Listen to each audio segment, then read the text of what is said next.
No päiv. Kuulkaa, sainhan minä äitini houkuteltua nyt sitten Pilikille, niin ollaan lähdössä lynksillä tästä jäälle ja komia päivähän meille tuli. Tää ensin käynnistellään. Kispat mä käyn.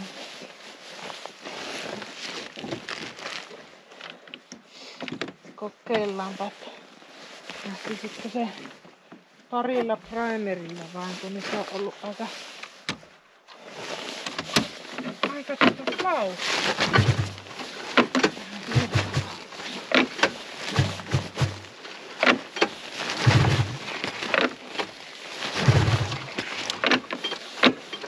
Samanlainen ihan veto kuin Esko.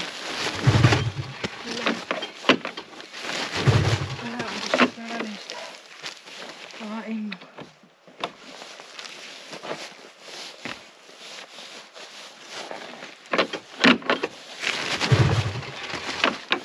Eihän se lähe.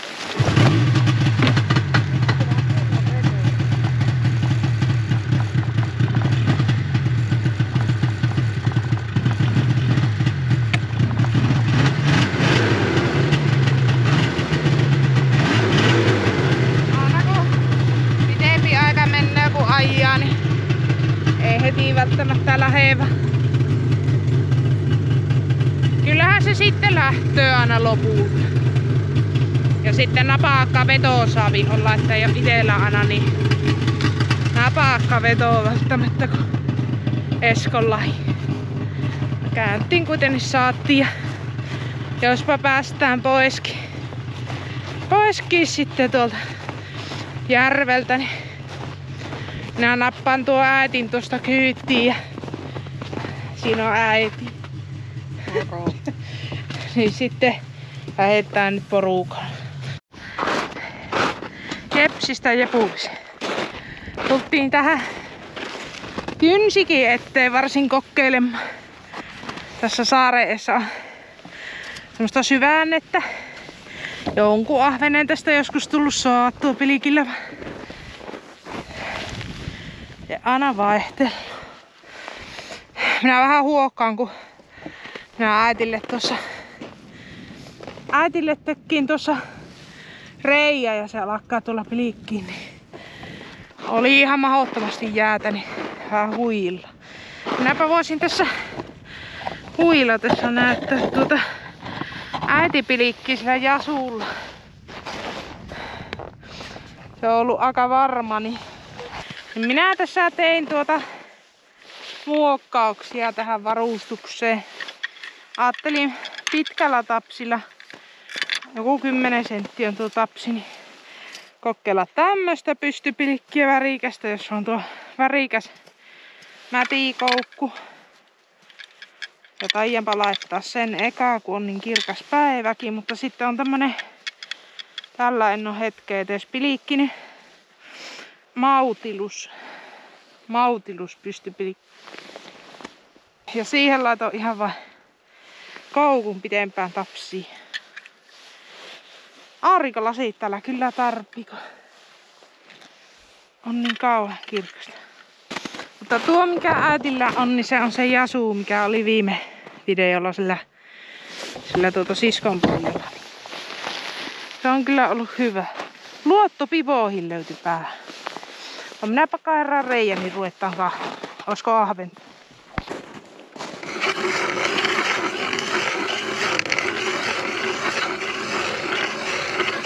Kolme kärpäsen toukkaa tuohon. Heti iski, että on houkutteleva. Nykäsikö?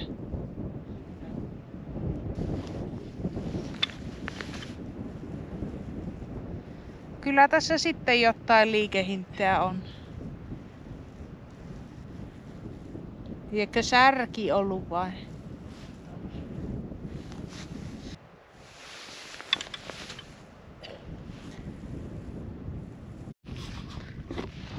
Kairasinpa pari reikää tuossa. Siinä aina lämmintyy. Kokeillaanpa taas tällä ja tästä kyllä voisi saada ison ahvenen, kun sottuisi kohille. Söi äsken. Lähti sitten pois. Ja siellä hän kiskoo ahventa. Hyvää kalaa. Eihän tuo ole ihan pienimmästäkään kalasta. Ei. Ja sulla sait heti. Mullakin äsken nykäsi, joka ei tarttu. Joo. Katsotaanpa, oliko mulla. Mun piti akku alkaa vaihtamaan, kun sammui koko kamera, kun akku meni. Sillä aikaa tuo äiti alkoi ahventa tietenkin nostaa. 1-0.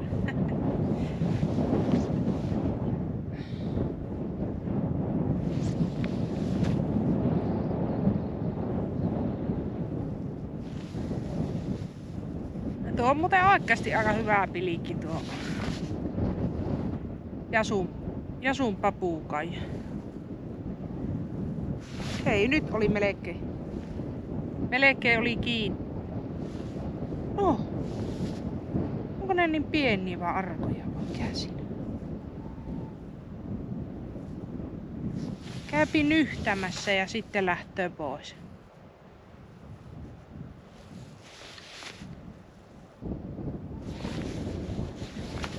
Mulla söi toisen kerran, vaan ei se tartu. Nyt melkein. Käypi aina vetämässä.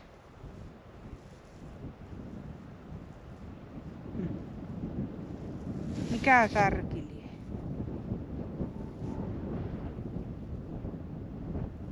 Aika iso koukku mulla tässä.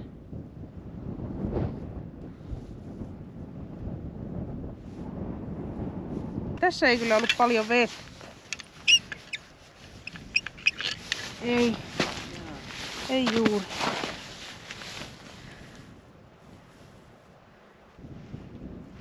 Ei tässä. Joo, lähetään järven taakse.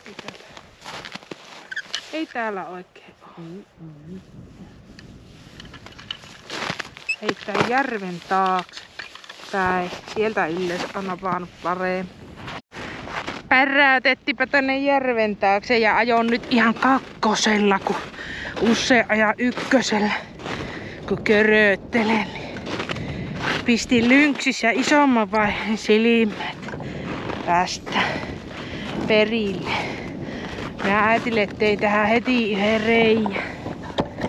Heti tein äitille yhden reijän.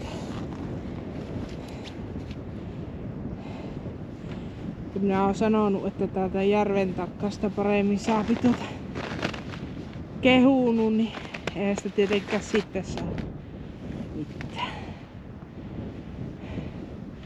Ja.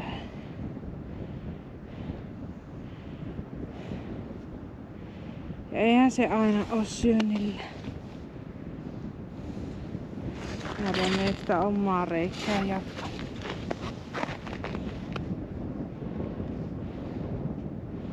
Sitten kun minä kuvaan, niin silloinhan se ei syö. Meinaan pois. Niin. Meinaan pois. Tuuli taas tympeää. Onko yleensä niin ollut hyvää yleensä? Ei muuta kuin tuuli.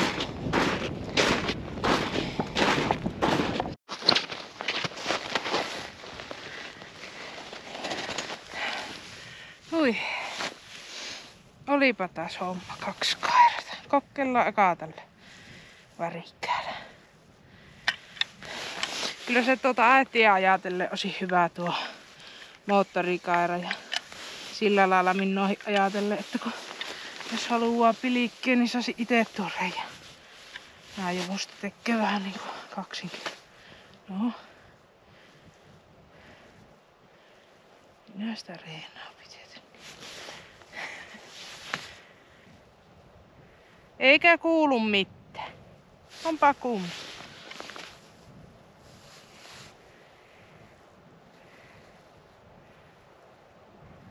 Humisee vain puut täällä.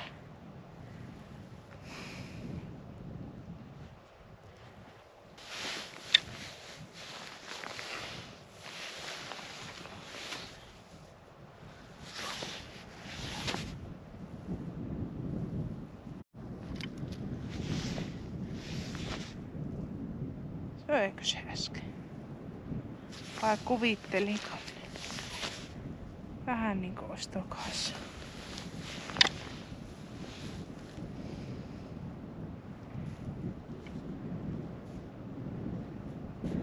Kokeillaanpa tätä toista.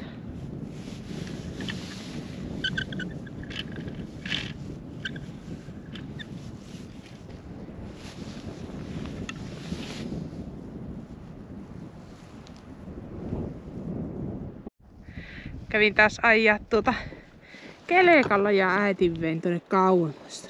Horisontissa näkyy. Siellä oli valmiita reikiä, kun minä ajattelin, että koko ajan pitäisi molemmille tehdä reikä, niin tullaan vähän alkaa jo itellä pikkusen käymään kässä, kun useamman tekee. Vaikka nuori onkin. On se kuitenkin aika raskasta. Mä jäin vielä tänne kauemmaksi, kun mulla on niinku täältä päin parempi kokemus sitä eri kohoista. Mutta minusta tuntuu vähän siltä, että tänne ei ole missään hyvää kokemus. Tosiaan äiti vaan saa sen yhden ahvenen.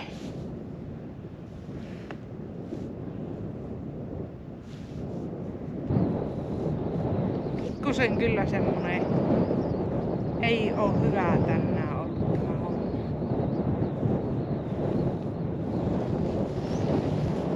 Kyllä en nyt tainnut ruokakaloja saada.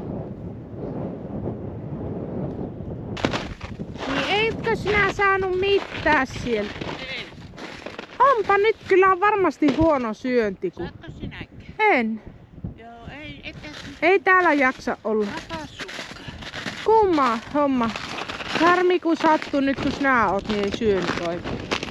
Tuntuu nyt vähän siltä, että on niin heikkoa, että parempi lähteä kahvinkeittoon. Niin palataan vielä sisällä.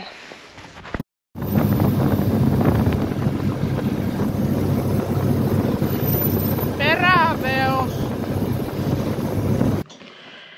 Joo, tosiaan eilen oli meillä se pilikkireissu ja sehän muuttui ikimuistoiseksi sitten lopulta. Ja nyt en puhu siitä, että oltaisiin saatu ennätysmäärä kallaa, kun sehän tosiaan jäi siihen yhteen ahveneen.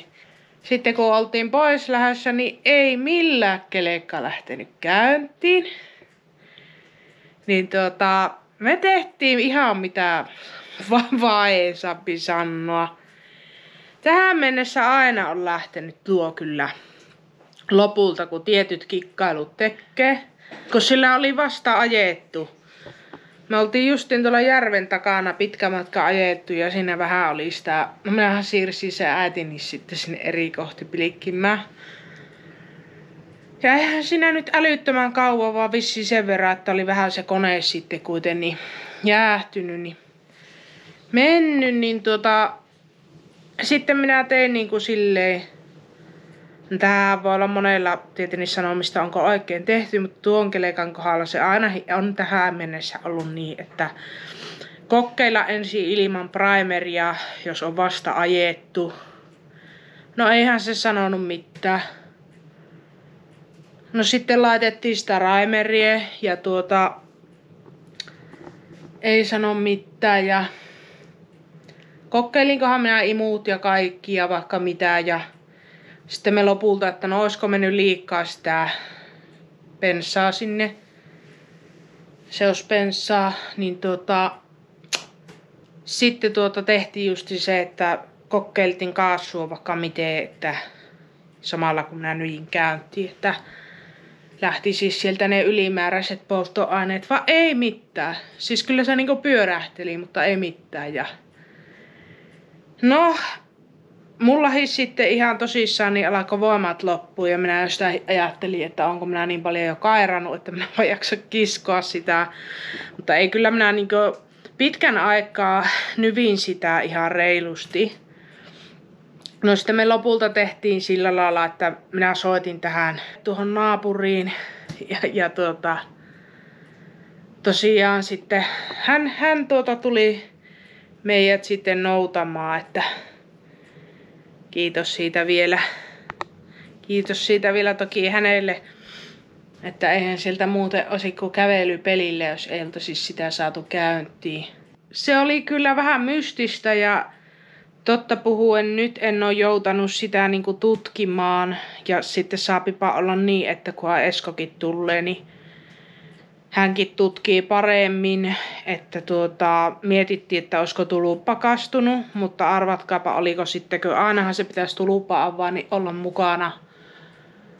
Mutta eihän se tietenkään tuolla kerralla ollut mukana. Mutta että semmonen seikkailu oli se sitten, että onneksi päästiin pois, kun me vitsailtiin, että ei meillä kyllä paljon ole kallaakaan syötäväksi. Että yksi ahven, niin siitä tapellaan, jos jäähän sinne viereiselle saarelle, niin kuin Autiosaarelle, että tulee tehdä. Ja yritettekö vielä niin huono syöntikin oli kalalla, että eihän tältä saa kalojakaan, että tänne katkuu olla vielä. Pitää katsoa vaikeassa tilanteessa aina vähän vitsailla, niin me äitin kanssa vitsailtiin sitten, että miten meidän käypi. Että sieltä olisi ollut niin paljon kävelyä järven toiselta puolen. Paljonko se tuo toisinpäin on tuo järvi? 3? 3 ja 5. Jos en väärin muista, mutta kuitenkin, että olisi tullut tänne. Ja upottihan se vähän, ei se olisi äitilläkään koppeuttanut kävellä. Onneksi saatiin se kyyti pois ja peräveossahan sitä tultiin. Ja pitää tosiaan tässä kahtoa joku kerta, että mikä siinä on siinä kelekassa. Kylmähi siellä oli, eipä siellä olisi paljon huvittanut tehdä remonttihommiakaan kyllä. Ja sitten sekin, että eihän meille tuo kelekkailu vasta kovin niin kuin tuttu ole, että sitä saapi sitten vähän niin kuin etiskellä. Ja voittehan te toki siihen laittaa kommentti, että mikä olisi saattanut tulla. Mutta semmonen tarina ja tähän sattuu. Ei ole tosiaan tuon kelekan kanssa kyllä semmoista vielä ollut, että aina on saatu se. Mutta justiin pahimmalla hetkellä tietenkin, kun oot toisella puolella järveä ja oot kylmissä ja nälissä jo siellä, niin sittenhän sinne jääpi. Mutta pois on onneksi päästy. Ja sitten tämän videon loppuun nyt vielä vähän muita aiheita, eli näitä puutarha-aiheita, kun minä tiedän, että sillä osaa kiinnostaa tämä aihe sitten. Niin tosissaan niin hyvin on nyt lähtenyt nämä vähän jämistynyt nämä tomaatit tässä ja miettoa lantavettä. Tässä on muuten siksi tämä, kun ei kissa juo, kun se tykkää juo sankoista, niin juopii vielä lantaveet Lilli. Niin täällä on sitä ja sitä on annettu ja on suihkutellut ja ostinpa sitten kaupasta 1 kerta korianteria, kuten thaimaalaista ruokaa, niin pistin sitten sen tuohon, niin sehän alkoi se kasvamaan. Mutta sisko, joka tietää paljon näistä puutarhommista, se sanoo, että se alkaa helposti sitten kukkimaan, että se ei ole hyvää. No joo, sitten me laitettiin sameettikukka tänne, kylvettiin. Nyt oli sen aika. Ja aina niin kurkut ja nämä laitetaan sitten vähän myöhemmin, että se alkaa nopeasti tulee. Ja mitä tässä nyt kaikkea on vielä laitettavaksi? Sitähän on vaikka mitä vaan, ei nyt äärettömiä. Ja multtia ollaan kukille vaihto. Mulla on täällä tuo ihmeköynnöskin on. Ihmeen hyvä ihmeköynnös. Sitten tämmönen harvinaisempi vanha kukka, onko teillä ollut, niin vaahtera-aulio. Pistettiin uudestaan tuossa. Minäpä käyn sen pääkasvin näyttämässä. Kun meillä oli ruukunvaihot, niin äiti otti pistokkaita sitten siitä, kun alkaa vähän rankin. Tuossa on useamman vuoden ollut tämä... Mitä Lilli? Pikku Lilli sai muuten syökseen ahventa eilen tuosta ja on syönyt. Lilli sai kallaa, mutta me ei saatu. Ja päästiin takaisin Lilli ruokkimaankin sitten vielä. Ja Ihtemme ruokkimaan. No joka tapauksessa tässä on tämä pääkasvi ja se alkaa taas kukkimaan. Se kukkii on tosi paljon. Niin tästä otettiin sitten. Mulla on tosi isokin tämä välillä ollut, mutta se aina sitten talvella rankkiupi. Viimeisenä, mutta ei vähäisempänä, mahoton tämä palamuvehko. Tämä minä olen saanut minun serkkutytöltä. Serkkutyttöhän se on. Samalla minun kummihin. Se oli silloin varmaan siitä 10 vuotta. Tämän korkun. Se on ihan mahdottomasti kasvanut. Me laitettiin uuteen uuteen multaan tuohin nyt sitten, kun se ihan pursusi jo, vaikka oli isompi savirukku. Niin pursusi se siitä, niin pursusi. Mitä te tyttö tietää? Lilli tyttö. Keväisiin kuvia tunnelmia. Katsotaanpa taas, mitä sitten seuraavalla kerralla näkyy erilaista. Niin palataan. Hei hei.